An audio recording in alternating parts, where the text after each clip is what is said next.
बंधुगण सटडाउन परिप्रेक्षी रे सरकारी ऑफिस गुड़िक शनिवार खोलिबो कि नहीं एथिपई बहु कर्मचारी माने संसार पड़िचंती।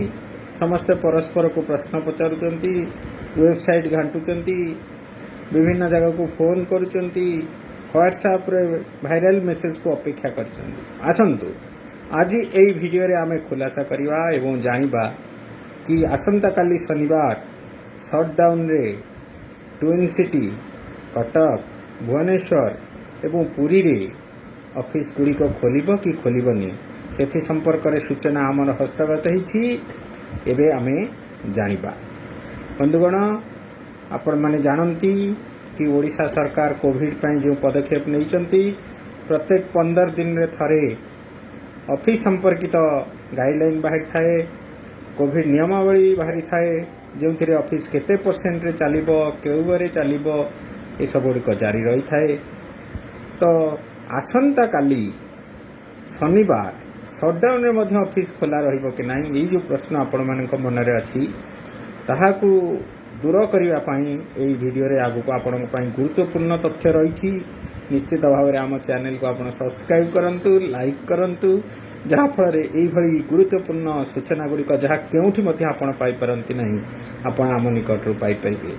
आपण मैंने जानती पूर्वर थिबा गाइडलाइन गुड़िक प्रथमे पूरा ऑफिस बंद रहूथिला, परवर्ती समय रे 25% कर्मचारी को नहीं चलुथिला ऑफिस गुड़िक एवं जो माने टीका नहीं नथिले बा आक्रांत थिले वयस्क माननकु एथिरु छाड़ करा जाइथिला एवं परवर्ती समय रे ताहा 50% को वृद्धि पाइथिला। निकटरे अगस्त मासरू पूरा 100% कर्मचारी को नहीं सरकारी ऑफिस गुड़िक चलिबो बोली लागू होइथिला। बेसरकारी ऑफिस गुड़िक मध्य अनुमति दिया जाइथिला कोविड नियम पालन करी से माने ऑफिस खोली परिबे।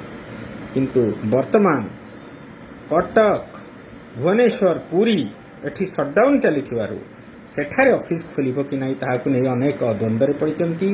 तो सेमानंक पई जो सूचना प्रतीक्षार बेसी आमे बढ़ाउ नहु जणाई देबाकु चाहूछु कि जीए डिपार्टमेंट रो जो गाइडलाइन इश्यू होइछ अगस्त मास पई ताहा अनुसार सबु सरकारी कार्य दिवस रे ऑफिस गुड़िक 100% कर्मचारी को नहीं कार्य करिबो। अतएव शनिवार मध्य ऑफिस खोला रहिबो एवं समस्त को कार्य करने को हेबो। समस्त कोविड नियम पालन करंतु, निज निजर रक्षा पाई उद्यम करंतु एवं भलरे थांतु। आमर यूट्यूब चैनल को लाइक, सब्सक्राइब और शेयर करने को भूलंतु नहीं। बहुत बहुत धन्यवाद।